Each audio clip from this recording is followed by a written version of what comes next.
for sins and do penance for them. Give us all a sense of responsibility that we may do our part in serving the public through strengthening our faith and confidence in you, O Lord. Glory to the Father, to the Son, and to the Holy Spirit.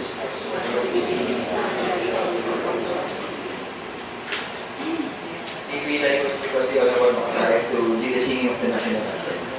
Ilagay po natin ang ating kanang kamay sa kanang bigbig para awitin ang Panginoon.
Magandang umaga po sa ating lahat.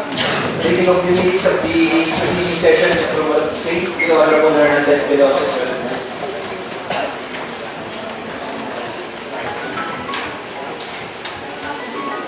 Thank you, Mr. Presiding Officer. Considering that we all have copies of the minutes of the previous session, I move that we dispense reading and the same be considered as approved.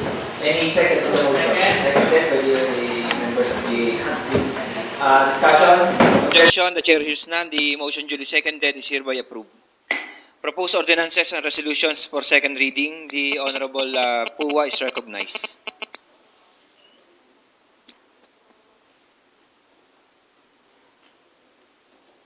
Good morning po, Mr. Chair. Good morning po sa ating mga bisita, sa kayo din po sa ating mga kasamang konsehal.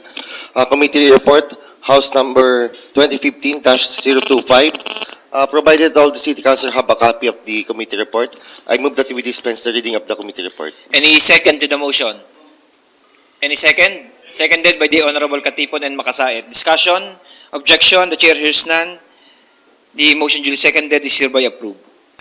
Mr. Chair, I move for the adoption of the committee report. Any second for adoption? Seconded by the Honorable Lebiste and Katipon. Discussion? Objection? The chair hears none. Committee report number House-2015-025 is hereby adopted. Next committee report, the Honorable Monfero is recognized.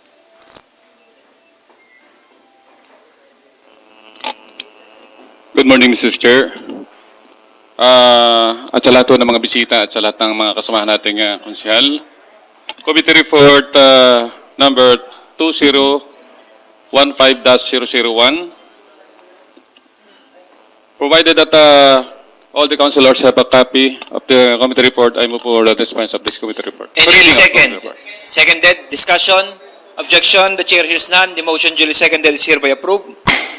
I move for the adoption of this committee report. Any second for adoption? Seconded by the Honorable Lebiste. Discussion? Objection? The chair hears none. Committee report number Games-2015-001 is hereby adopted. Business for the day, Mr. Secretary. Business for the day, kautusan bilang 002-2015. Kautusan na nagpapawalang bisa o repeal sa barangay ordinansa bilang 01-2008 na magtutukoy sa mga gawain nagtatakda ng kaukulang bayarin sa large, big, medium at small business or negosyo at iba pang dokumentong kinukuha sa tanggapan ng barangay adopted by the Sangguniang Barangay Plaridel.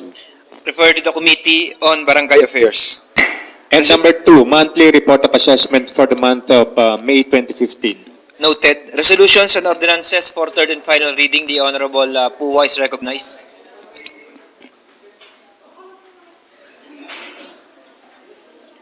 Mr. Chair, I move for the passage of an ordinance classifying the property of Suor Missionary del Encarnacion, Inc. with a total area of 20,200 241 square meters located in Barangay Ludlod from agricultural to institutional use. Any second? Seconded by the Honorable Katipon and Briones. Discussion, objection, the chair hears none. The motion duly seconded is hereby approved for third and final reading. The Honorable Monfero is recognized.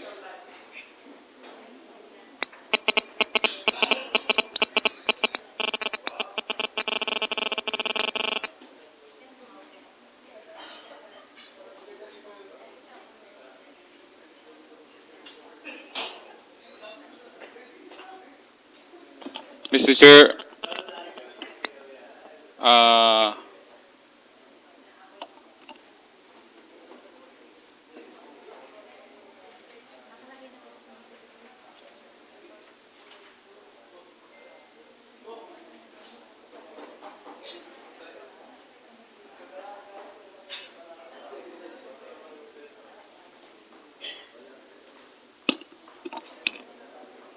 Mr. Chair, I move for the enactment of the ordinance of the RC's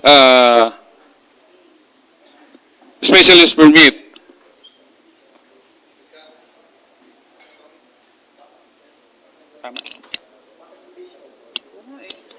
I'm declaring a 1-minute recess. Session resume. The Honorable Monfero is recognized. Mr. Chair, I move for the passage of a resolution authorizing the city mayor to grant a special use permit for the operation of the proposed e-bingo to be located in Barangay Sico, Lipa City. Any second to the motion? Any second? Seconded by the Honorable Makasaet. Discussion, the Honorable Monte Alto is recognized. Morning, Mr. Chairman, sa lahat ng dito. Ito po ay may precedent na kayo po, ang sanggunian po yung nag-approve nung nakaraan, nung e-bingo.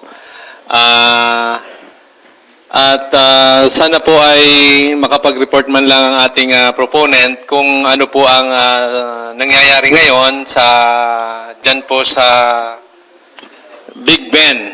Ano po ang palagay ninyo sa resulta ng e-bingong ating inaproban dyan? Yan po ba ay maraming pumupunta? Nakaka-apekto po ba sa atin, sa Lipa? Ano pong report ang inyong natanggap? Noong nakaraang Wednesday, nagkaroon ho ng committee hearing kaharap ho dito yung kapitan ng barangay Sico, saka ho yung representative ng ni Mr. Romy Chong. At the same time, nandito rin po yung taga-CPDO. At saka po, pinahingi ko po sila ng certification sa barangay Mataas na Lupa kung saan yung existing na ibinggong inaproba natin ay nakalagay doon.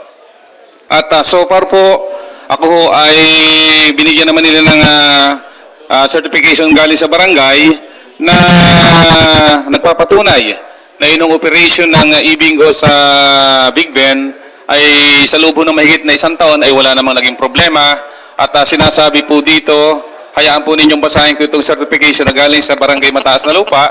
This is to certify that RCC Global Entertainment Incorporated, owned, managed by Romeo H. Chong, which is located at Big Ben Commercial Complex, Barangay Mataas na Lupa, Lipa City, is currently operational and said business is running well. There is no issue complaint being filed in this office against the business. This certification is issued this 9th day of June 2015 upon request of the interest party, whatever legal intent they may serve. So, ang amin nung nakita, at ako ay nagpunta rin doon one time, ay may mga ilan-ilan po na pumupunta at nakita ko naman po yung mga naglalaro ay halos lahat ay senior citizen. Yun nga lang po, maganda nga po na nalilibang ang ating mga senior citizen. Kasi po dito sa lungsod ng Lipa ay wala akong alam na alternative na libangan ng ating senior citizen kundi yung libreng sine. At Yes, kung ito naman po ay talagang pinakikinabangan din at pinaglilibangan ng karamihan ng ating senior citizen ay siguro naman po ay walang dahilan para ito pong e-bingong ito ay lalo na itong sa parte ng West District ay ma-approve natin para malibang para po sa ating mga senior citizen. Any further discussion? The Honorable Katipon is recognized. Yan ho, third and final reading na po. Ano ho? So, correction of the word na lang ho siguro sa mga resolution. At ang akin ho sanang tinitingnan ho dyan ng husay, yun hong zoning ng city planning, yung ating 2007 zoning ordinance na yung gahong lugar na yan ay fit ho para diya sa isang commercial establishment. Ang kino-question ko kasi diyan yung special use permit. At the same time, si Consihal Patmon ho ang chairman ng committee ng Public Works at saka ho nitong games. Ay gusto ko na rin malaman sa kanya kung nakikipag-dialogue ho kayo sa taga-engineering about the additional construction of SM. Dito ho, magkakaroon ho yata ang SM Shumart ng malaking skating ring for the purpose ho na expansion nila. Ang tanong ko ho diyan ay yung gaho ay dapat pagahong ida sa special use permit. Katulad din ho ng e-bingo dito sa Fiesta Mall na nagkukuha ho ng e-bingo, wala rin ng special use permit. Ang Pure Gold ho, hindi ka ho disadvantageous to the city ang mga nangyayaring ito ho para ho malaman ho ng syudad na dapat ho ang chairman ng committee on engineering saka ng games ay mag-conduct pa ho ng mga committee hearing tungkol ho dito para ho ma-check natin kung paano ho natin mapapakuha sila ng special use permit, especially ho yung Pure Gold. Dahil yung Pure Gold ho, yun ho ay nangyayari na nga ho ngayon sa sobrang traffic ay kailangan ma-resolve ho yung kanilang problema dito ho sa ating syudad. Salamat po. Tama ho yung sinabi ng ating kagalang-galang Nilo Katipon na meron nga po akong nabalitaan na meron nga daw pong extension yung SM at the same time ito nga pong nangyari sa Pure Gold at sa ngayon po kasi wala hong koordinasyon na ginagawa po ang management ng SM para po dito sa kanilang extension na parking. At the same time, ngayon din lang po nakarating sa aking kaalaman na kayo po pala ay merong alam na merong nagaganap na operation ng e-bingo sa Fiesta Mall. At siguro po ay marapat lamang na atin pong aksyonan to at para po malaman natin ang katotohanan dito po sa bagay nito. Pero with regards po dito sa e-bingo pina-aproban sa atin, ito po ay na-committee report ko na. Nagkaroon kami ng committee hearing. At so far ho, lahat ho ng opisyalis ng Barangay Sikoy narito, konsehales, kapitan.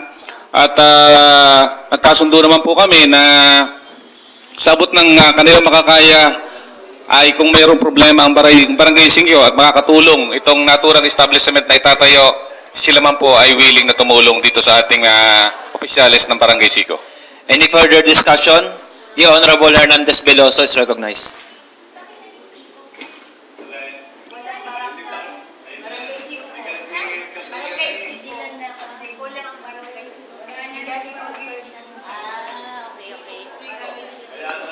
Okay, sa SICO po. So isa po yan sa mga requirement po natin sa pagbibigay po ng SUP kapag po, dahil alam naman po natin na any form of gambling is regulated by the city. It is not prohibited, but it is regulated.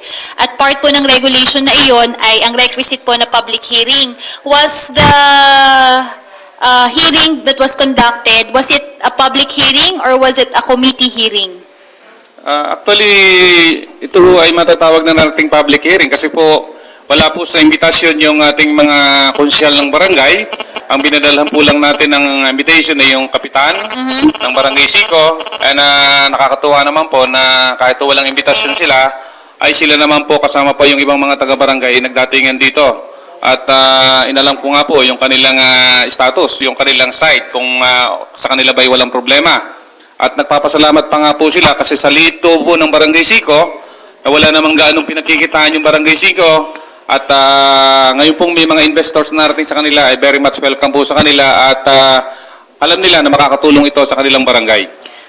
Aside po dito, with regard po doon sa sinabi po ninyo, can we make a manifestation on the committee report that it is a public hearing that was conducted and not a committee hearing? Because otherwise, the approval will be void if we did not have the requisite public hearing. Secondly po, ito po bang premises ng ating pong pagtatayuan na to ng Ibingo, is it within any educational institution or any religious institution na within 100 meters? Because it is also prohibited to approve and give special use permit or authority to the mayor to give special use permit if it is within the 100-meter radius. What is the finding of the committee? Base po sa report ng ating taga-CPDO, ay meron pong mahigit 300 metro ang layo doon po sa religious at saka more than 300 meters po ang layo naman doon sa educational. Alright. So the final concern that I have is with regard to the protection of the minor dahil ito po ay isang area na po pwede rin puntahan ng mga minor de edad. Kindly stipulate din po dito po sa atin pong pagbibigay ng special use permit that they will include all the prohibitions na pinagbabawal po ang mga minor de edad sa pagpasok by posting signages. Pangalawa po ay ang pag-check po ng ID sa mga pumapasok po dito at ang strictly prohibiting also those who are in school uniform to enter such premises. Hayaan po ninyo ma'am na basahin ko yung ating in-approve na guidelines doon po sa Ibingo na itinayo natin doon sa Big Ben. Number 1 po dito ay membership to the Ibingo shall be required to be able to play. Kailangan ho mag-member. Number 2, players must have a gross monthly income of not less than 50,000 as shown a copy on his her income tax return. Number 3, the following shall not be allowed to play. Individuals who are less than 21 years of age, student, letter B. Letter C is national and local government employees. Number 4, the site of the Ibingo shall not be within a 200-meter access point from any educational institution or church. Number 5, operation shall be in accordance with the site business regular hours. Number 6, the operation shall conform with all existing national and local laws. Siguro po padagdag na rin po that the noise, sapagkat meron pong area pa dito na talagang residential, the noise level should be confined within the premises nito pong Ibingo para hindi rin po makaantala din po sa mga kalapit na bahay na tinutulugan. So kindly add na rin po na kanila pong i-regulate din po ang kanilang noise level and to ensure that by 9 o'clock in the evening or 10 o'clock in the evening, whichever the committee finds appropriate, ay wala na pong malakas na ingay na maririnig po sa premises na ito po ng atin pong aprobahan SUP. In relation to which, Mr. Chair, sa tamang oras din po ay atin din pong inire-request na maparefer din po sa appropriate na committee ang sinasabi po natin nag-ooperate na Ibingo at napag-alaman po ng committee na nag-ooperate na walang SUP sapagkat ito po ay we need to give incentives to those who undergo regulation and we need to take action and penalize those who are operating without the necessary permit. Accordingly, let us require the appropriate agencies dito po sa ating pamahalaan to compute the necessary penalties since they started operating up to this point na sila po ay nag-ooperate po na illegal kung sila po ay talagang nag-a-act o umaakto po ng kanila pong gambling facility without the appropriate permit. Yun lamang po at maraming salamat. Any further discussion? Objection? The chair hears none. The motion duly seconded is hereby approved for third and final reading. Thank you, Mr. Privilege. The Honorable Hernandez Peloso is recognized.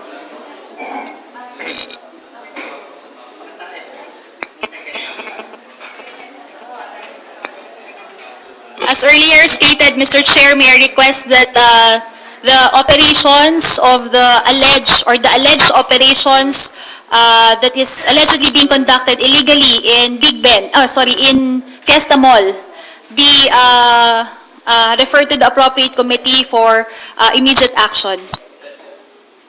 And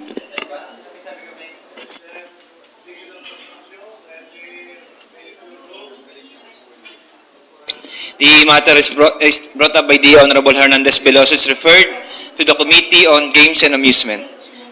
Secondly, Mr. Chair, I would like to bring the attention of the Sangguniang Panglungsod, the concern of our citizens pagdating po sa atin pong tubig na lumalabas po sa mga gripo na nagmumula po sa Metro Lipa Water District.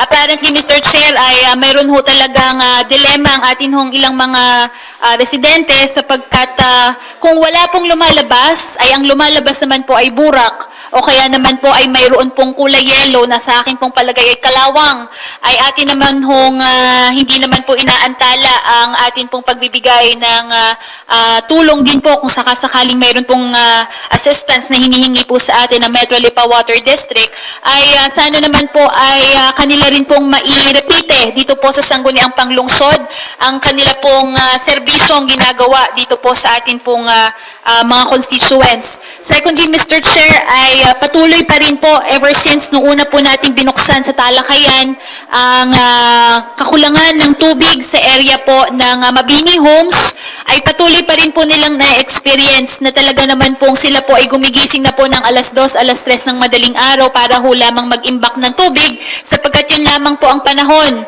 na sila po ay nakakakuha ng tubig sa area po nila. Kaya po atin hong imitahan ang ating pong pamunuan ng Metro Lipa Water District para sila po ay mag-render sa atin ang kanila pong report ukol sa napipinturin pong pagkaubos o pagka-dry up ng mga wells. In fact, Mr. Chair, during one of the committee hearings that we had with the Committee on Environment, ang isa pong concerned NGO na nag-aaral po sa ating pong underground water resources has predicted that in the year 2020, hindi lamang po water shortage ang atin hong may experience dito sa lungsod ng Lipa, kung hindi water crisis. Anong ibig sabihin nito? The water po na makukuha natin dito will shoot up. Ibig sabihin, tataas ho ang presyo ng tubig sapagkat magiging kakaunti na po ang magiging source ng tubig. Ito po ay dahilan sa ang atin pong primary source ay underground, ibig sabihin sa ilalim po ng lupa. Wala naman ho tayong pinagkukuha ng ibang source, kundi mga drilling po natin sa mga wells po natin, and apparently most of our water resources are already drying up. We have instituted the Lipa City Headwaters Council. Subalit sa akin pong palagay ay hindi po nako-convene at hindi rin po nakakapagbigay po sa atin ng kanila pong report as to what will be the next step para po sa atin pong inaasahan o atin pong nakaambang na water crisis by year 2020. So with that, Mr. Chair, may I request that this be referred to the appropriate committee, the apparent water shortage, so that the Headwaters Council can immediately convene and for our Senro to give to us the appropriate action dito po sa atin pong inaasahan o atin pong nakaabang na inaasahan ito sa 2020, and for the Metro Lipa Water District to be invited for our next session para po humarap dito sa atin sa taong bayan at magbigay po ng kanilang report ukol po sa atin pong naasahan na tagtuyot na ito at atin pong nararanasan na kakulangan po ng tubig o malinis na tubig mula po sa atin pong mga tahanan. The first matter regarding the Metro Lipa Water District is referred to the Committee on Public Utilities. And the second subject of the privilege regarding the looming water crisis is referred to the Committee on Environment. And Mr. Chair, if I may also, may we invite the Metro Lipa Water District to render to us their annual or their yearly report in order for us to be appraised as to the status of their operations and of their plans for the incoming year. It's up to the committee chair to invite those personnel involved. Privilege? Another privilege, Mr. Chair. Last na po.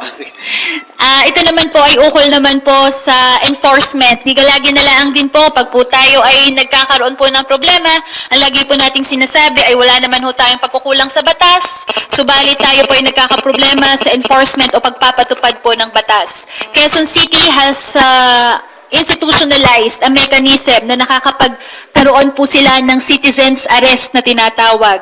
Yung pong mga kaso ukol po sa mga slight na mga infractions of law like local ordinances and traffic violations ay hinahayaan po nila o meron pong mekanismo kung saan ang mga tao po mismo na nakahuli o nakasaksi o kaya naman po ay nakakaalam personally ng pangyayari, o kaya naman po ay nakakita ng pugante, ay maaari po na mag-aresto at dalhin po sa kinauukulan dito po sa ating Philippine National Police. And similarly, Mr. Chair, anybody po na nasa Philippine National Police who will not accept o hindi po tatanggapin ang nahuli po na ito ng citizens can be subjected to administrative sanction. Pwede pong magkaroon ng kaparusahang administratibo ang police o ang ating pong desk sa police pag hindi po nila tinanggap ang isinukplong na pugante o kaya naman po ay naaresto ng ating pong citizen dito po sa ating pong lungsod. May I then request that this be referred to the appropriate committee so that we could discuss in partnership with the PNP and likewise CPOS if they're interested at all for us to be able to craft the Citizens Arrest Ordinance of the City of Lipa, considering that it has more or less passed the constitutionality test from the Quezon City Sangguniang Panglungsod. Thank you, Mr. Chair. Refer to the Committee on Peace and Order. Privilege, the Honorable Briones. Before the privilege, the Honorable Makasait is recognized.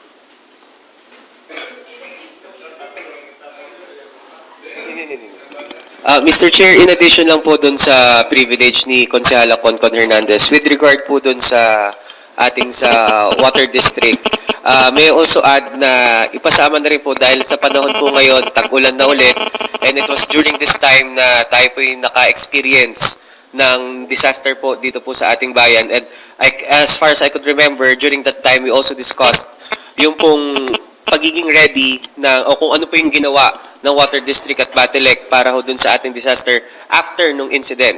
So ngayon po ay sana'y may isama na rin na magkaroon sila ng report based dun sa report nila na nabanggit dati, yung pong kakulungan ng generator, dun sa mga pumping station, dun sa readiness po nung lahat ng mga barangay natin para kung sakasakali pong wag naman sanang dadalhin tayo ay magkaroon ulit po ng kalamidad dito po sa ating bayan ay masigurado po natin na yung pong mga naging problema nung nakaraan kung hindi man po mawawala ay ating po mamimitigate. Then, yun po isama na lang dun po sa pag-uusapan. Then, with regard po dun sa citizens arrest, hindi naman, wala akong question. We've already, tungkol po doon sa atin sa citizens arrest, na-discuss po kasi kasama yan nung nandun po si Consel Patmon Monfero at si Consel Joel Pua, na nagpa-meeting po ako ng per district. Ang meeting po natin ay ang ating pong mga kapitan, ang ating pong tanod, ang ating pong justice, lahat po ng mga barangay tanod, lahat ng ating mga barangay justice, ang ating kapitan, the committee in charge for the peace and order in each of their barangay. Dito po ay na-discuss po namin yung ating pong citizens arrest. Kasi po, isa po kasi sa mga nagiging concern ng ating mga tanod at ng mga justice sa ating barangay ay pag po sila ay may i-apprehend na mga tao po sa mga barangay ay hindi po nila alam. Minsan po, dahil sa kakulangan na rin po ng numero ng mga pulis po sa atin, as far as I could remember, doon po sa huling report sa akin ni Colonel, ay 1:300 more or less ang ratio ng ang police is to person ratio po natin, police is to population ratio po natin dito po sa bayan ng Lipa. Kaya po napag-usapan din yung pong ating pong citizens arrest. And kung ito po ay magbabalangkas po tayo ng ordinansa ng ating citizens arrest ordinance, so may I suggest also na yung po sa ating Peace and Order Council, ito po yung mapag-usapan at ma-invite po yung mga members ng ating Peace and Order Council because this has been also one of the issues na pinag-uusapan po palagi namin ng mga tanod at ng mga justice pag nagkakaproblema po sa barangay, Mr. Chair. Privilege, the Honorable Briones is recognized. Good morning, Mr. Presiding Officer. I have with me a copy of a resolution from the municipality of Balete. May I read the title of the resolution, Mr. Presiding Officer? This is a resolution number 39, series of 2014. A resolution authorizing the Honorable Local Chief Executive of the Municipality of Balete, Batangas, to enter into sister relationship agreement with Lipa City, one of the most generous of urbanized cities in the Philippines for purposes of intergovernment public service assistance, giving, and sharing. Mr. Presiding Officer, nung nakaraang taon, ipinasa po sa atin itong resolution from the Sanggunian, from the Municipality of Balete. Humihingi po at nagbubukas sila ng pakikipagkaibigan at magandang ugnayan dito po sa ating lungsod. At bilang chairman po ng Committee on Good Government, ako po ay would like to pass a resolution accepting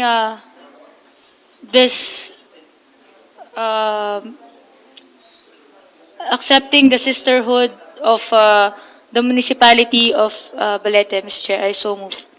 Any second to the motion? Seconded by the Honorable Mendoza and Lebiste. Discussion? The Honorable Katipon is recognized.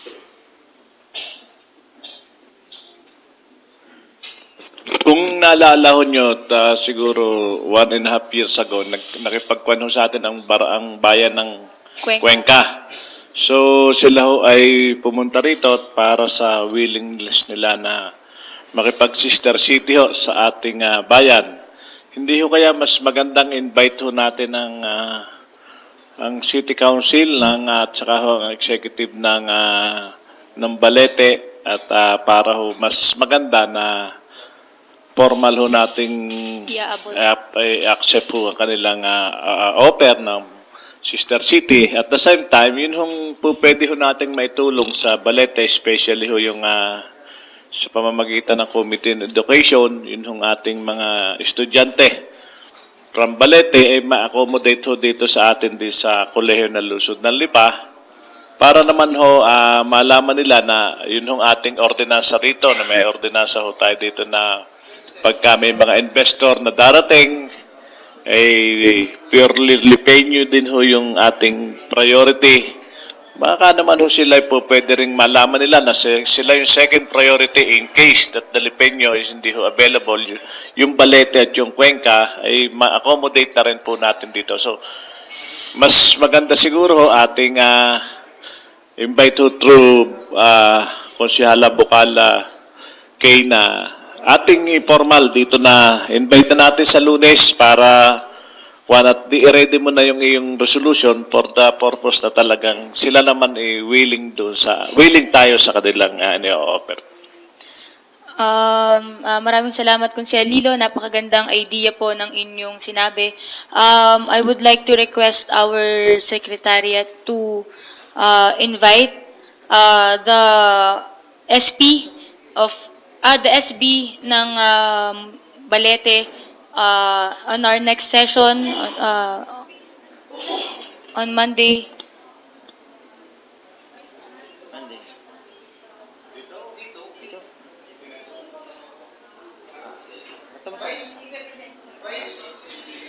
One minute recess. Session resume.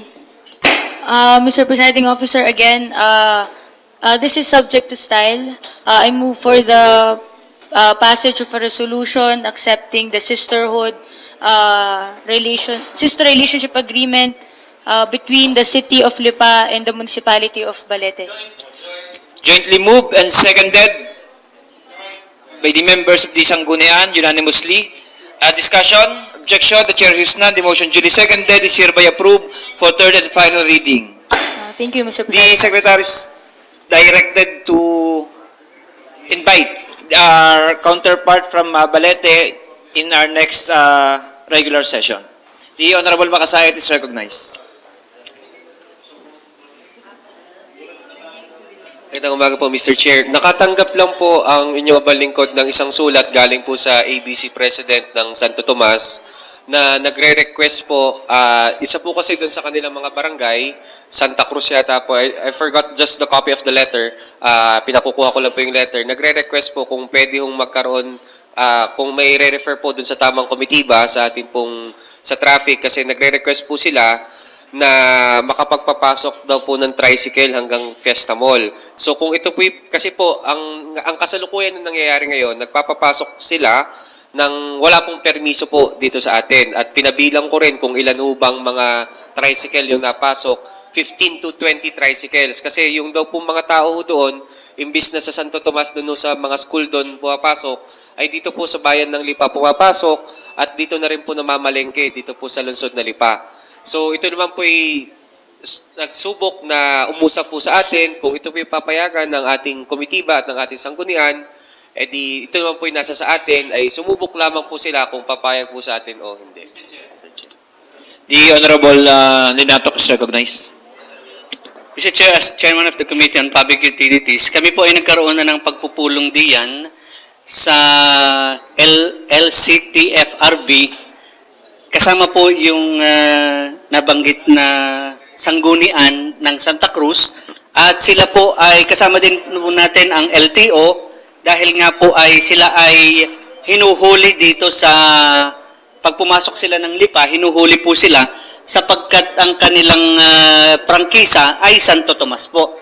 So nagkaroon po noon ng agreement sa LCTFRB na sila ay payagang maghatid ng taga Santo Tomas papuntang Lipa.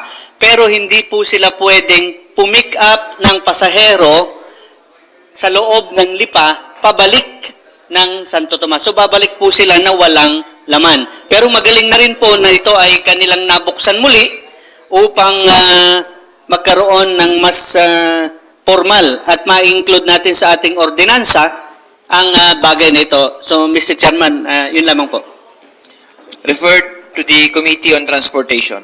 So Mr. Chair, I will just transfer formally rin po yung sulat ng ating nila sa ating pong Privilege po. Sige. The Honorable po is recognized.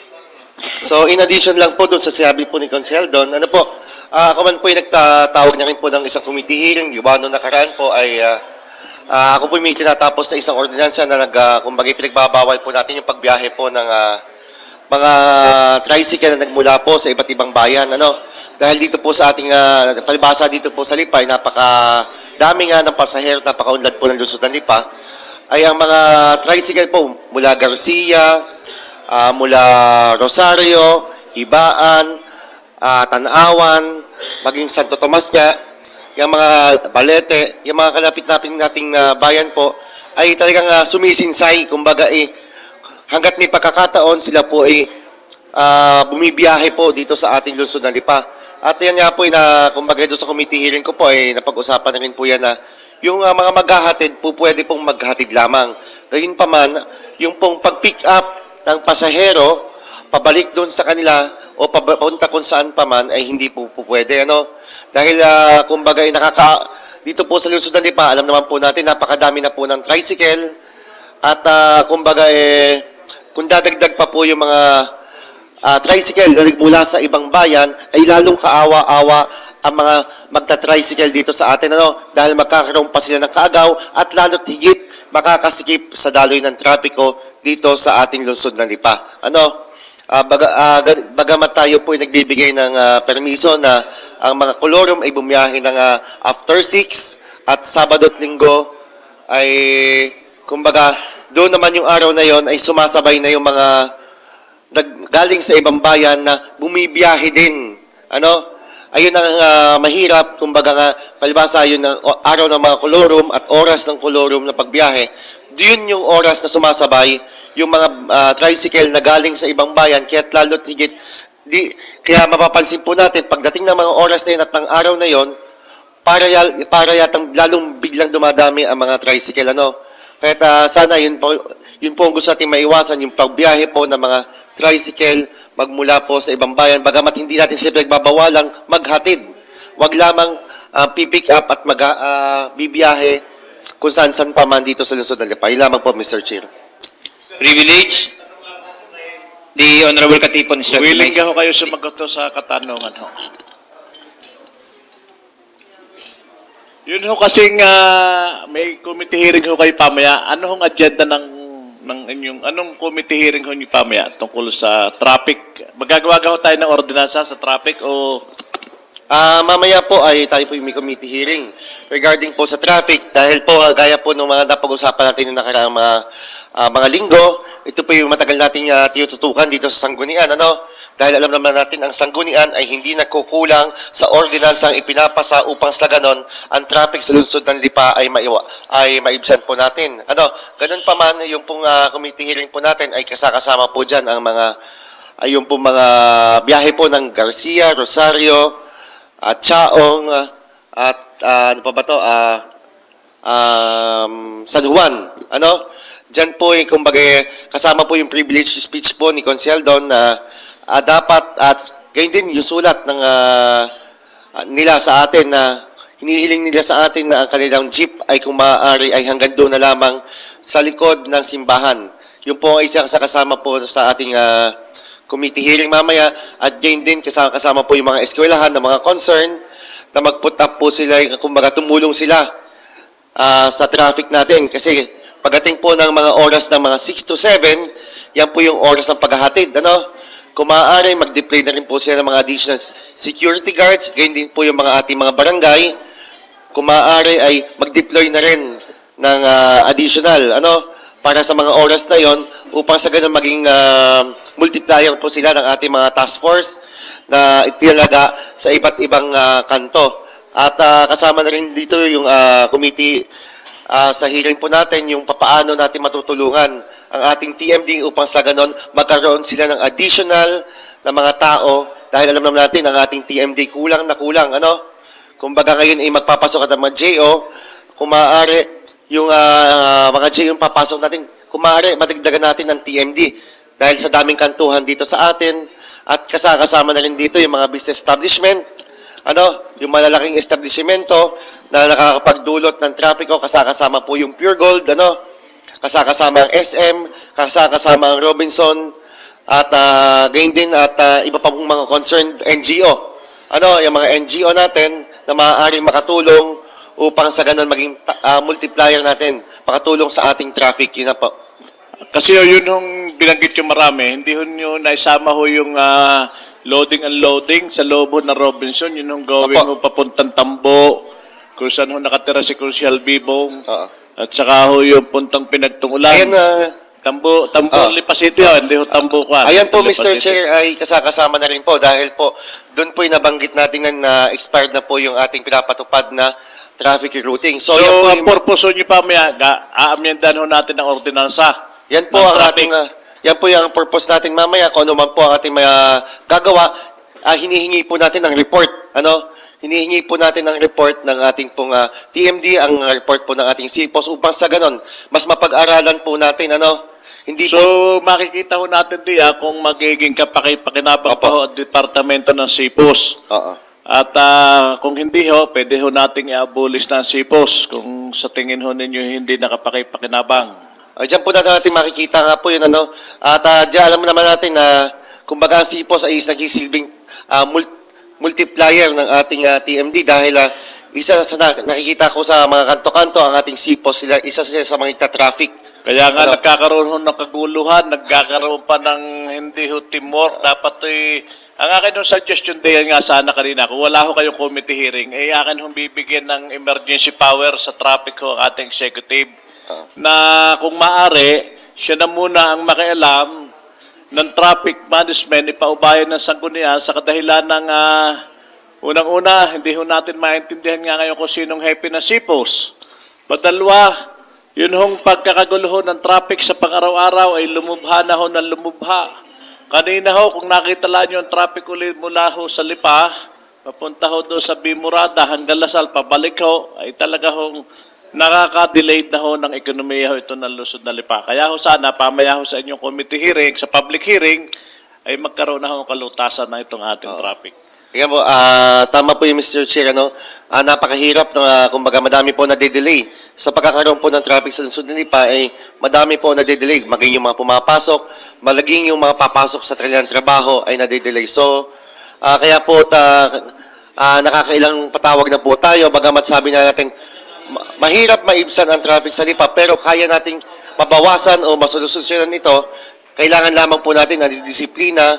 Kaya tayo po kaya nga mamaya sa ating committee hearing, hihingin po natin ang tulong ng bawat isa upang sa ganon ay makatulong ang bawat isa sa traffic at mabawasan po natin ang traffic dito sa Luzon na Lipa, Mr. Chair. Urgent. Privilege. The Honorable Monte Alto is recognized. Mr.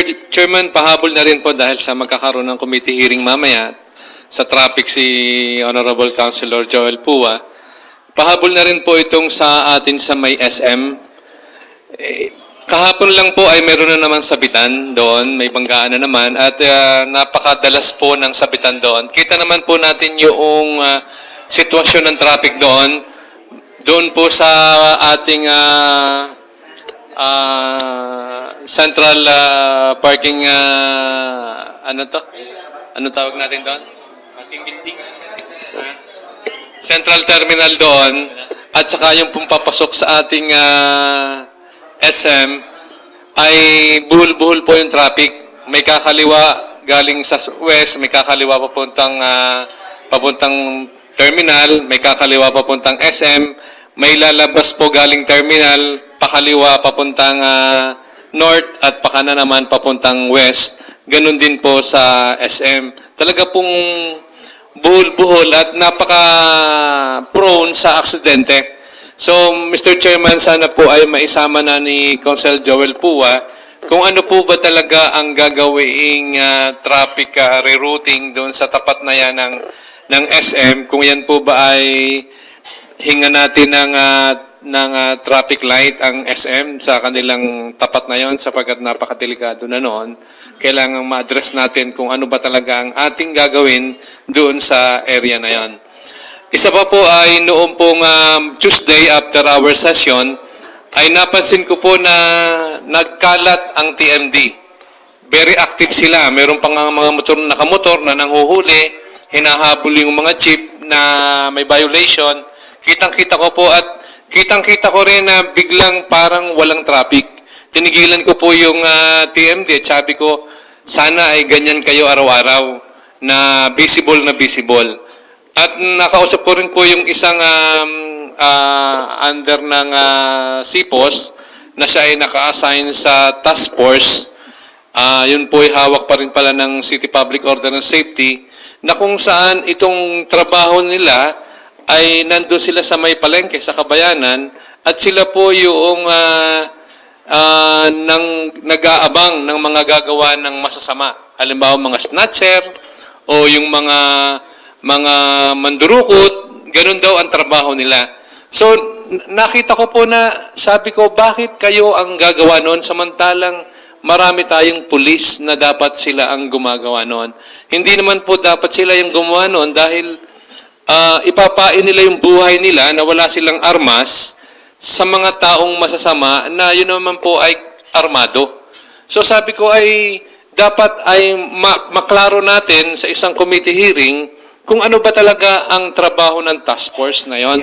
Baka po kung kulang tayo sa TMD ay baka pwedeng sila hugutin na lang bilang doon sa kanilang function na ginagawa at dalhin na lamang sa TMD para makatulong sa traffic. At yung kanilang function na iiwanan ay yun naman po ay function ng mga kapulisan natin na kung saan ay sila dapat yung hahabol sa mga masasamang tao na gumagawa ng kalokohan dito sa lungsod ng Lipa, Mr. Chairman. Sana po ay ma-repair natin ito sa tamang komitiba sapagkat ito po ay isang tulong sa TMD na makaka-augment sa manpower ng Traffic Management Division. Refer to the Committee on Peace and Order. Urgent matter? Privilege? The Honorable Linatok is recognized. Mr. Chair, una lang po ay kaugnay siguro ng pagbabantay sa ating seguridad at kaayusan ng ating bayan. Dito po ngayon sa may rotonda natin, dito, sa bandang kanan po, may nagtitinda po doon ng mga stainless na mga gamit. Na yun po ay parte na nung sidewalk. Na sigurado ko po yun ay walang permit. At kung may permit po yun, ay bakit po binigyan ng permit? Ano po? Diyan lang po ngayon ay nakaka-traffic po kasi siya dahil yung mga jeep ay hindi makatabi o kung makapagbaba man doon sa tapat noon at kung may bumili man doon, halimbawa na nakasasakyan o ano, ay sigurado makakakos ng traffic. Nandyan po siya ngayon sa may rotonda diyan sa, di nilang ho, sa tapat ng Hapchan. At yung may bagong ginagawa po yata dong building o nire-renovate, doon po nagtayo yung isang mamang nakatricycle na nakakalat po ngayon doon sa gutter, sa sidewalk, yung kanyang mga tindang stainless. Kung bakit po nangyayari ang mga ganyang bagay ay dahil nga ho merong blanco sa ating sipos. Ano po, so siguro dapat po ay unahin ang bagay na yan. Ikalawa po, Mr. Chair, ay ito naman po ay matagal nang naparefer sa komitiba, kaya po hiningi ko ang otoridad sa chairman ng Committee on Traffic and yung tungkol po sa paggamit ng pangalan ng Ayala Highway dito po sa President Jose P. Laurel National Highway. Ito po yung matagal na nating piniprivilege speech po dito. Kung kaya nga po sa pagkakataong ito, nais nating magpasa ng isang resolusyon directing ang Department of Trade and Industry, ang ating permits and licenses, ang LTFRB, at lahat po ng establishmento dito po sa kahabaan ng JP Laurel National Highway to rectify yung kanila pong paggamit ng address na Ayala Highway. Nakakita na po ako ng cheque ng Metrobank, ng iba pang establishmento po diyan, ang nakalagay po ay Ayala Highway. Ano, bakit po pinapayagan ng DTI? Bakit po pinapayagan ng permission licenses?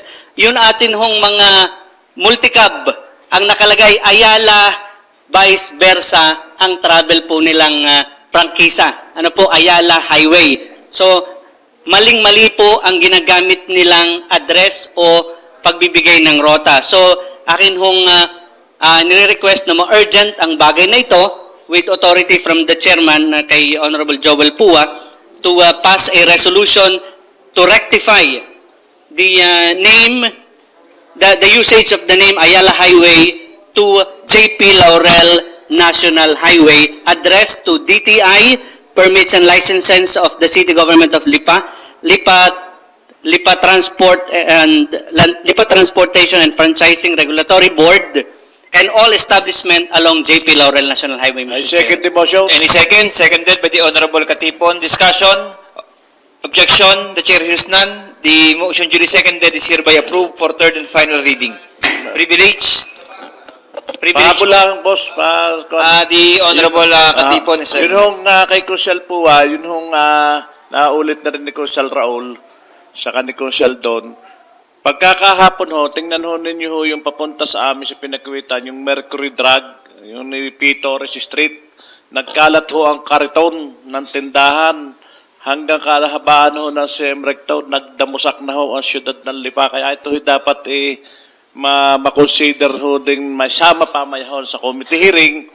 At ang isa pa hong concern ho ito ng mga kaibigan natin, na yun ang police clearance at paulit-ulit na ho na maglagay ng representative ho ang treasurer na nagre-resibo ho sa police para ho ang tao hindi na nagpapauli-uli pag kumuha ng police clearance, maglagay na ang treasurer's office ho doon ng tao na po pwede ho talagang at authorized nilang mag-resibo para hindi na ho magpabalik-balik. Sayang ho ang pamasahe ng tao ay police clearance lang naman ang nadalhin niya na i-privilege speech na rin ni Crucial Raul yan.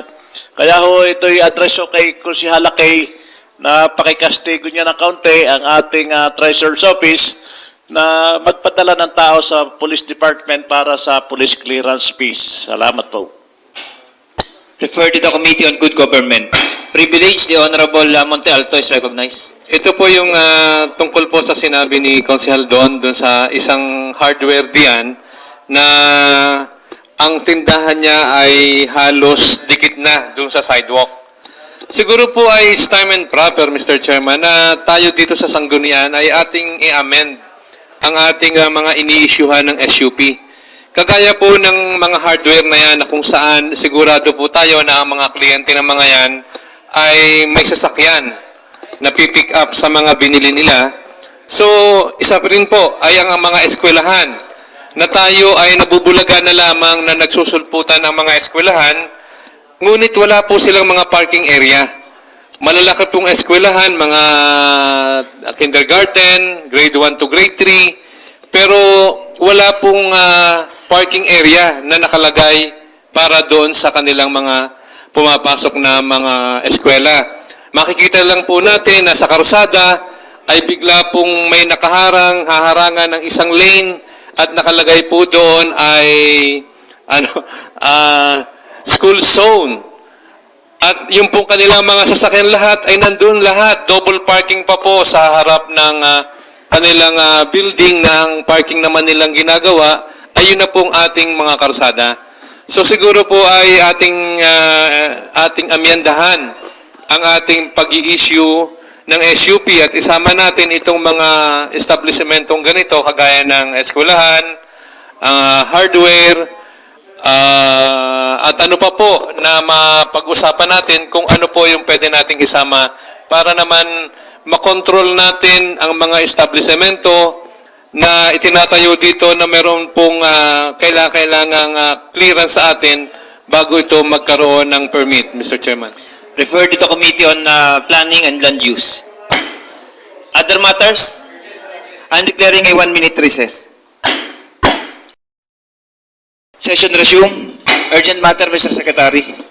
Urgent matters, resolution number 01 +15 adopted by the City Development Council Executive Committee for the alignment of the amount of 1.5 million under 20% Development Fund. Refer to Committee on Appropriations. Number 2, reclassification request of Sister Virginia Bonajos, MCASH, from agricultural and residential to institutional use. Refer to Committee on Land Use. Number 3, reclassification request of Sister Virginia Bonajos, MCASH, for the property with an area of 1,204 square meters from agricultural to institutional use. Committee on Land Use. Number 4, reclassification request of Marie Sheila G. Aguilar and Marie Albert Ong of South Ralston Property Incorporated. Committee on Land Use. Number 5, reclassification request of Mr. Gualberto Silva. Committee on Land Use. Number 6, letter request of Pimson Field Enterprise Incorporated in connection with their application for DP. Committee on Planning and Land Use. And number 7, supplemental budget of Barangay Pinigtunggulan. Committee on Appropriations. The Honorable Makasait is recognized. Mr. Chair, I move for the urgency of the supplemental budget of Barangay Pinagtunggulan. Seconded. Discussion. Objection. The chair hears none. The motion duly seconded is hereby approved. Mr. Chair, I likewise move for the passage of a resolution concurring the supplemental budget of Barangay Pinagtunggulan amounting to 367,160.01 cent. Any second? Jointly moved and seconded. Discussion. Objection. The chair hears none. The motion duly seconded is hereby approved for third and final reading.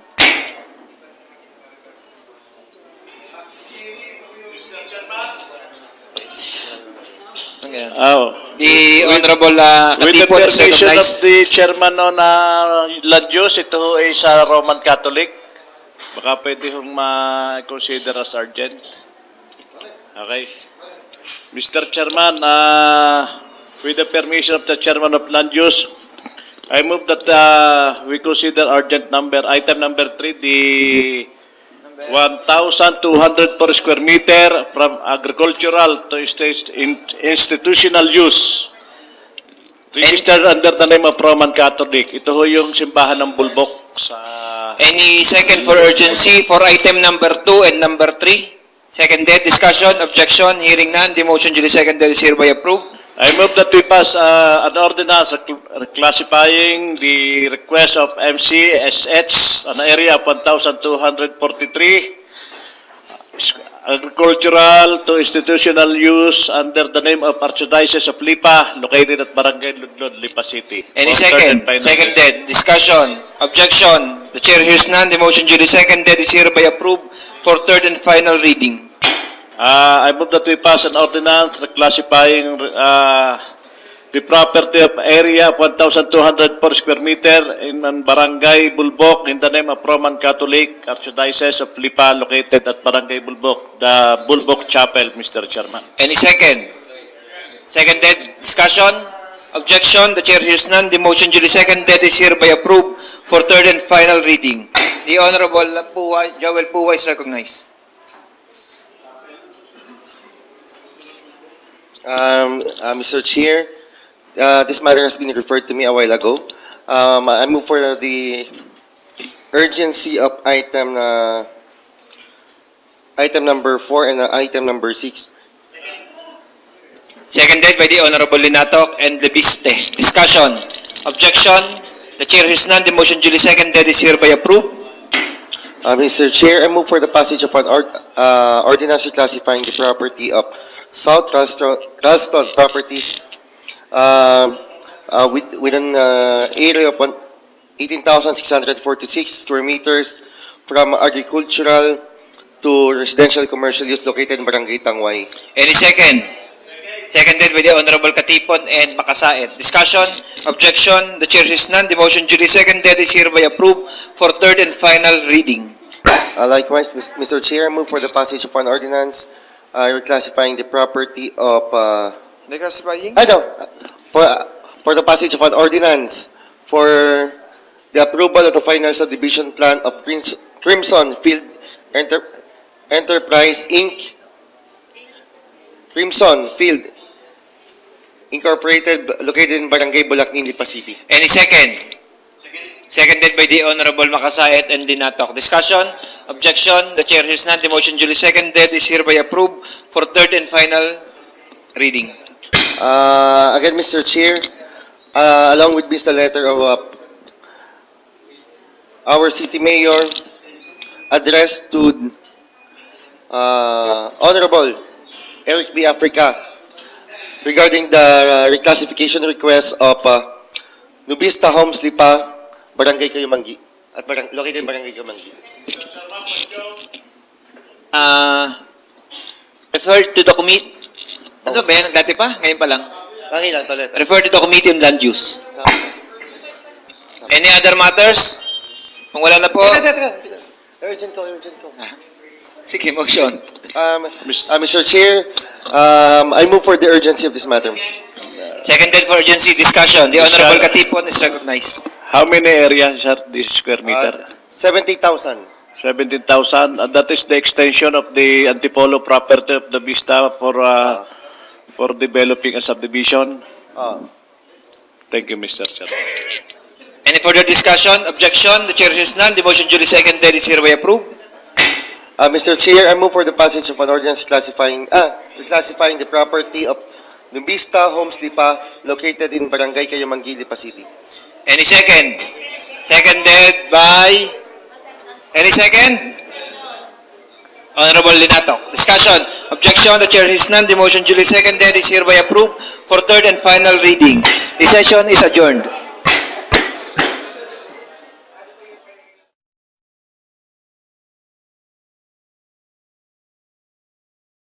Audio Jungle.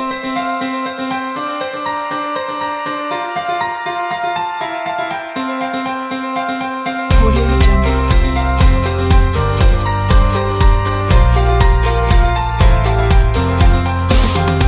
Audio Jungle.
Narito na ang programang Usapang Pangkapayapaan, Usapang Pangkaunlaran.